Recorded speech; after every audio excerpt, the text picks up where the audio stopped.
Hello friends. एक professional P D merchandiser client के लिए ज्वेलरी रिसर्च कैसे करता है, क्या आपको पता है? अगर आप सोचते हैं कि ज्वेलरी मर्चेंडाइजर का काम सिर्फ डिज़ाइन सेलेक्ट करना होता है, तो आज का ये वीडियो आपकी सोच बदल देगा। एक प्रोफेशनल पीडी मर्चेंडाइजर ज्वेलरी के लिए डिज़ाइन चूज नहीं करता। वो मार्केट, कॉस्टिंग, मैन्युफैक्चरिंग और कस्टमर को समझता है, उनके माइंड को देखता है, उसके अकॉर्डिंग वो डिसीजन लेता है। मेरा नाम है Suraj and you are watching CAD by Suraj. और हम इस वीडियो में बात करेंगे कि एक पीडी मर्चेंडाइजर, एक मर्चेंडाइजर ज्वेलरी की शुरुआत कैसे करता है, कैसे समझता है, उसको कैसे डिफाइन करता है, एंड मार्केट ट्रेंड क्या होता है, एवरीथिंग मैं आपको स्टेप बाय स्टेप में आपको मैं एक्सप्लेन करूँगा। एंड आपको इस वीडियो में काफ़ी चीज़ें सीखने को मिलेंगी, तो आप इस वीडियो के साथ बने रहिए। Let's start. तो हमारा जो पहला स्टेप है वो होता है क्लाइंट रिक्वायरमेंट। क्लाइंट रिक्वायरमेंट में जो पहला ये पॉइंट है, और इसमें सबसे पहले रिसर्च की जो शुरुआत होता है वो डिज़ाइन से नहीं होता। सबसे पहले हम अपने क्लाइंट को समझते हैं। क्लाइंट किस कंट्री का है, उसका टारगेट कस्टमर कौन सा है, उसका बजट कितना है, उसको मेल्टिंग कौन सा पसंद है, मतलब 22 KT या 18 KT या 14 KT, उसको नेचुरल डायमंड पसंद है या लैब ग्रोड या सीजेड, डेली वियर बनाना है या फिर ब्राइडल ज्वेलरी यानी हैवी ज्वेलरी बनाना है।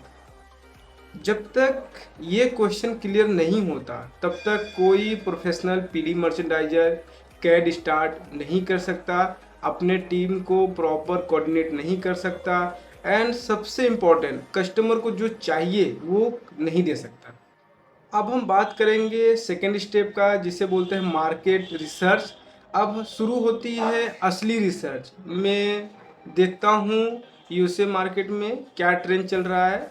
फॉर एग्जांपल, अगर आपका कस्टमर यूएसए मार्केट का है या फिर दुबई मार्केट का डिमांड क्या कर रहा है, वहाँ पे डिमांड कर क्या रहा है, वहाँ का कैसा वहाँ का मार्केट है, यूके कस्टमर को किस टाइप की ज्वेलरी पसंद आ रही है। उसके बाद जब मैंने अपना कस्टमर डिसाइड कर लिया, हमने समझ लिया कि हमारी जो कस्टमर है वो यूएस मार्केट का है, दुबई मार्केट का है, एनीवेयर एनी कंट्री, फिर हम इंटर करेंगे पिंटरेस्ट एंड जो ब्रांड वेबसाइट होती है। जैसे अगर आप साउथ इंडियन मार्केट में अगर आप काम करते हो, आपका कस्टमर साउथ इंडियन मार्केट के अकॉर्डिंग है, तो फिर आप वहाँ पे मालाबार, कल्याण ज्वेलरी की तरफ जा सकते हो। तो इनके जो भी ज्वेलरी है उसको आप देखोगे, उसके एक एक एलिमेंट को आप देखोगे, आप उसमें स्टोन कौन सा है, आप सभी पॉइंट को नोट डाउन करोगे। वहाँ पे आप समझोगे कि इनमें क्या ऐसी चीज़ें हैं जो इसको ट्रेंडिंग बनाती है, आप उसको नोट डाउन करोगे। एंड आप उसको कॉपी नहीं करोगे, आप ट्रेंड को समझोगे। अब जो हमारा थर्ड स्टेप है डिज़ाइन एनालाइज, मतलब हम डिज़ाइन को कैसे हम एनालाइज करते हैं। अब हर डिज़ाइन को पीडी मर्चेंडाइजर की नज़र से देखा जाता है। सिर्फ ब्यूटीफुल दिखना काफ़ी नहीं है डिज़ाइन को। जो मैं चेक करता हूँ, स्टोन का शेप क्या है, सेटिंग प्रैक्टिकल है या नहीं, कास्टिंग में प्रॉब्लम आ सकता है या नहीं, गोल्ड वेट टारगेट में रहेगा, क्योंकि कस्टमर का एक रिक्वायरमेंट होता है कि हमको 5 ग्राम का ही चाहिए, हमको 3 ग्राम का ही चाहिए, तो उसमें वो वेट बैठेगा कि नहीं, मैन्युफैक्चरिंग इजी होगी या डिफ़िकल्ट, ये सभी डिफरेंस होता है। और इसको हम पहले चेक करेंगे, जितनी भी चीज़ें होती हैं, जो जो पैरामीटर वगैरह होता है, उसके बाद ही फिर हम उस डिज़ाइन को सिलेक्ट करते हैं। फिर आता है फोर्थ स्टेप, जिसमें हम कॉस्टिंग कैलकुलेट करते हैं, कि हम विजुलाइज करते हैं कि अगर ये हमने डिसाइड कर लिया कि अब ये जो रिंग है ये 3 ग्राम में बैठने वाला है, तो फिर इसका हम सेटिंग देखते हैं, क्योंकि हमने पहले ही ब्रीफिंग सीट में नोट डाउन कर लिया हुआ है। तो अब उसको हम वहाँ पे चेक करते हैं कि अगर 3 ग्राम में है, तो आज अगर मैं ऑर्डर लेता हूँ तो आज के ऑर्डर के अकॉर्डिंग ये प्राइस बैठेगा। तो उसका हम गोल्ड कैलकुलेट करते हैं, कैड का 300 रुपये है, फिर कैम का जितना भी प्राइस है, एक वर्कर का, एक डे का, एक घंटे का जो भी पैसा होता है, टेट होता है, वो हम कैलकुलेट करते हैं उसके अकॉर्डिंग। एक उसके बाद फिर हम एक वेस्टेज निकालते हैं, जिसको रिटेलर मेकिंग चार्ज बोलते हैं, हम निकालते हैं, क्योंकि उसके ही बेस पे ज्वेलरी एक स्टार्ट होने से लेके कस्टमर के हाथ में जब जाता है तो उसके ही बेस पे ऐड होते चले जाते हैं, जिससे बोलते हैं मेकिंग चार्ज। तो हम उस प्राइस को पहले निकालते हैं, उसके बाद अगर वो प्राइस उस जो भी हमारा कस्टमर है उसके प्राइस से मैच होता है, उसने बोला कि मुझे इसके अंदर चाहिए, इस वेट के अंदर चाहिए, इस प्राइस के अंदर चाहिए, अगर उसमें अगर मैच होता है तो उसके बाद ही हम उसको हाथ में वो काम लेते हैं। अदरवाइज फिर उसको हम छोड़ते नहीं, क्योंकि वो अभी हमने रिसर्च किया कि वो जो ज्वेलरी है हमारा ट्रेंडिंग है, तो उसमें हम क्या ऐसा एलिमेंट है उसको कम करके ज़्यादा करके, क्या ऐसा पार्ट है उस ज्वेलरी में जो हमारे काम को ज़्यादा खर्चीला बनाता है, उसको हम कम करेंगे। उसके बाद उसको हम प्रोडक्शन फ्रेंडली एंड कस्टमर के प्राइस से फ्रेंडली करते हैं। अब हमने देखा कि हम रिसर्च कैसे किए, हमने डिज़ाइन को एनालाइज कैसे किया, और अभी हमने उसका प्राइस, फिर प्रोडक्शन फ्रेंडली है कि नहीं है, ये सब हमने नोट डाउन किया। अब सबसे इम्पॉर्टेंट जो पार्ट आता है वो हमारा आता है ब्रीफिंग सीट। ब्रीफिंग सीट अपने आप में एक बहुत बड़ा टॉपिक है, क्योंकि होता कैसा है, ब्रीफिंग सीट कई तरीके से बनाया जाता है, जिसमें गोल्ड वेट होता है, उसमें पीसेस, नंबर ऑफ पीसेस होता है, उसमें कैसा शेप है, ट्रेडिशनल है कि फैंसी है, उसमें हम अपना एसक्यू नंबर भी देते हैं, जिसे आप स्टॉक कीपिंग यूनिट नंबर भी बोलते हैं।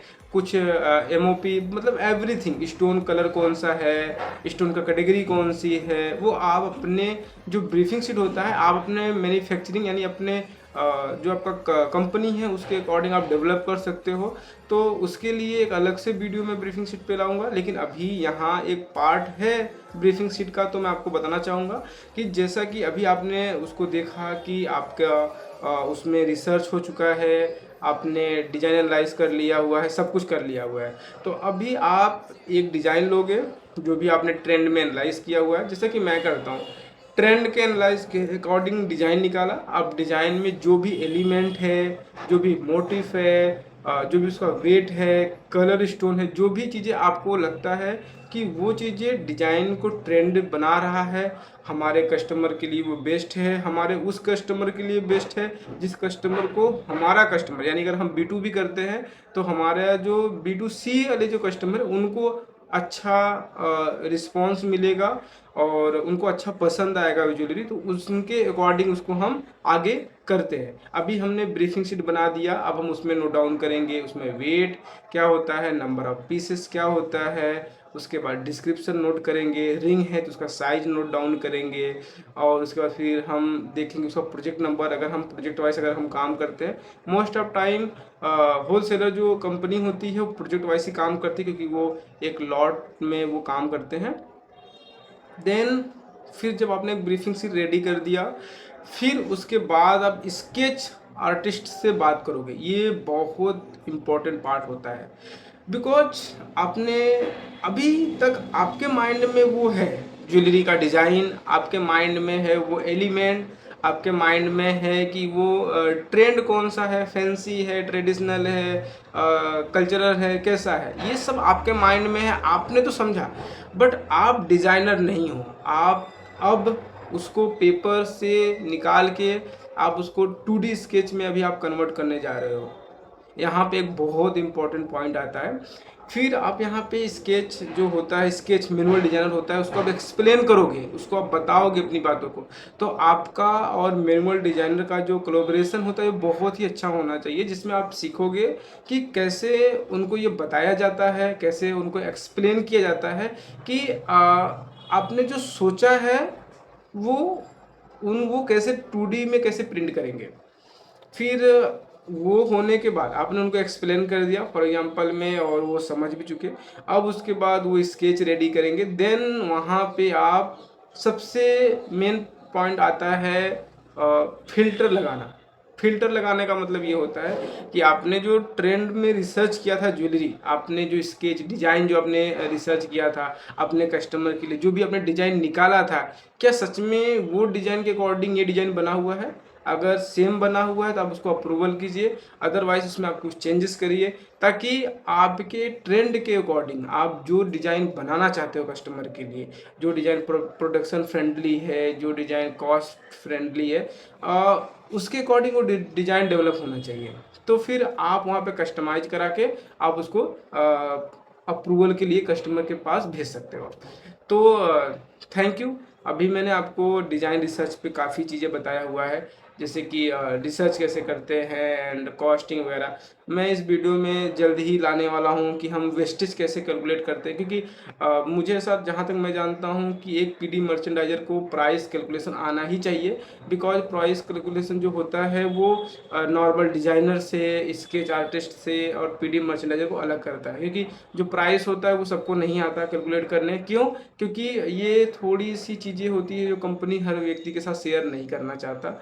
तो लेकिन मैं आपको सिखाऊंगा कैलकुलेट कैसे करते हैं। जिस प्रकार कैड वाले का पैरामीटर अलग होता है, हर कंपनी के ऊपर डिपेंड करता है, ठीक उसी प्रकार प्राइस का तरीका भी हर कंपनी के ऊपर डिपेंड करता है। बट जो बेसिक प्राइस कैलकुलेशन होता है वो मैं आपको सिखाऊंगा, आपको मैं समझाऊंगा। तो थैंक यू सो मच दोस्तों, आप मेरे वीडियो में लास्ट तक बने रहें और आपने समझा कि रिसर्च कैसे करते हैं। ये तो मैंने आपको बेसिक चीज़ें बताया, बट आपको मैं एक प्रोफेशनल तरीके से मैं आपको बाद में एक्सप्लेन करूंगा किसी और वीडियो में, क्योंकि ये वीडियो काफ़ी लंबा हो चुका है। तो हम उस वीडियो में एक्सप्लेन करेंगे ब्रीफिंग शीट को। एक बार मैं फिर इसको रिकॉल करूँगा कि कैसे हम और भी अच्छे तरीके से रिसर्च कर सकते हैं। तो मिलते हैं नेक्स्ट वीडियो में। Thank you so much.